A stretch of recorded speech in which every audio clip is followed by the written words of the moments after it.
Bienvenue dans Éveil personnel. Je suis Mohamed Karamoko, coach, formateur et fondateur du Centre de développement du potentiel personnel et professionnel. Ici, vous le savez, on vous accompagne dans votre voyage vers la meilleure version de vous-même. Et vous le savez aussi, c'est la canne. Et suite aux différents revers qu'ont pu connaître nos éléphants en phase de poule, nous, supporters Mazo, avons décidé, pour le reste de la canne en tout cas, d'adopter une nouvelle attitude qui est celle de l'humilité et qui se manifeste souvent au travers de slogans tels que on vaut rien mais on est qualifié. Et aujourd'hui, j'ai donc décidé que nous parlerions de l'humilité. Pourquoi faut-il faire preuve d'humilité? Est-ce qu'au final, l'humilité de l'Ivoirien devrait s'arrêter à la canne? Et aussi, est-ce que être humble tue votre confiance en vous-même? Faut-il faire un choix entre l'humilité et la confiance en soi? Et puis enfin, l'humilité peut-elle vraiment être un frein à la confiance en soi ou même au leadership? Bienvenue dans la découverte des vertus insoupçonnées de l'humilité.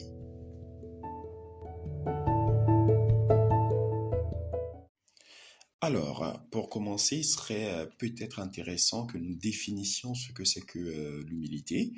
L'humilité, c'est le fait d'être capable de reconnaître ses erreurs, ses limites et d'être désireux d'apprendre de façon continue.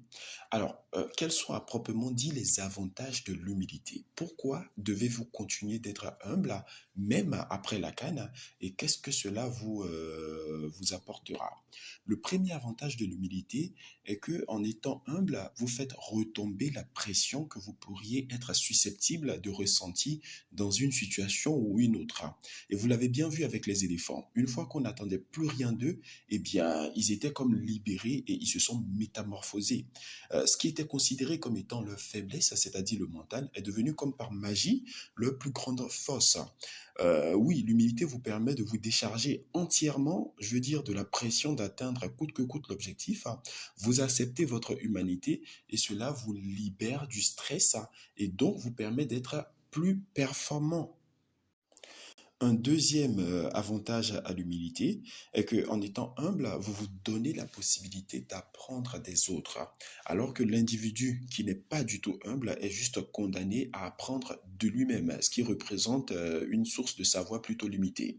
Une troisième ou un troisième avantage à l'humilité est que en étant humble, vous améliorez vos relations avec les autres. Vous devez savoir que tout le monde voudrait être mis en avant et si vous passez votre temps à vouloir les mettre derrière, ils vous considéreront inconsciemment comme un ennemi. Et un exemple palpable est que les gens adorent que vous leur parliez d'eux, mais détestent quand vous passez tout votre temps à parler de vous-même. Rappelez-vous que personne n'aime les gens arrogants et les gens prient pour leur chute très souvent. Enfin, un dernier avantage de l'humilité est que l'humilité vous permet de développer un leadership authentique. En effet, la plupart des gens n'ayant pas compris les principes fondamentaux de leadership passent leur temps à vouloir se faire plébisciter par les autres en oubliant le principe par lequel chaque être humain, chacun de nous par nature est doté d'un ego et voudrait être mis à la lumière. Si vous êtes capable de faire briller les gens autour de vous, ils se sentiront comme par devoir de redevabilité obligés de vous faire briller à votre tour. Et je vous partage, on va dire, à ce propos, une situation que j'ai vécue alors que j'étais formateur dans une entreprise de la place. Il y avait un jeune homme que j'avais moi-même formé, mais qui était devenu, on va dire, mon plus grand disputeur. Il aimait apprendre, on va dire, le contre-pied de mes idées, de mes propositions. Il voulait absolument prouver que l'élève avait fini par dépasser le maître. Et moi aussi, on va dire en mode automatique, je voulais absolument prouver que le maître était toujours le maître. Mais avec le recul, j'ai fini par me rendre compte de mon erreur et j'ai donc décidé, on va dire, de le mettre un peu plus en avant. Du coup, quand j'étais sollicité, je le sollicitais à mon tour. Je lui demandais son avis et je recommandais aussi son expertise. Et vous savez quoi? Eh bien, ce jeune homme a comme par enchantement changé du tout au tout. Tout simplement parce que j'ai décidé de sortir de la bataille d'ego. J'ai permis à son ego d'avoir ce qu'il voulait et la bataille était finie. Son ego avait gagné et moi, j'avais gagné encore plus en leadership. Voilà donc, on va dire, l'importance de l'humilité. Et j'espère que toutes ces raisons vous feront comprendre que vous n'avez rien à gagner à l'arrogance et que le summum de la maîtrise de soi et du leadership se trouve dans l'humilité.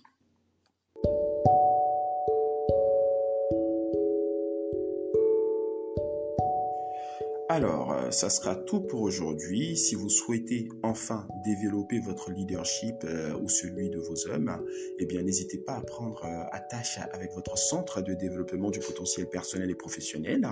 Nous nous ferons un grand plaisir de vous accompagner vers la meilleure version de vous-même. Et enfin, si vous avez aimé ce podcast, n'hésitez pas à le liker, à le partager afin que quelqu'un dans votre entourage puisse en bénéficier. Et puis, n'oubliez surtout pas de vous abonner pour ne rien manquer des prochains numéros. Je suis Mohamed Karamoko et à très bientôt dans un nouveau numéro de Éveil personnel.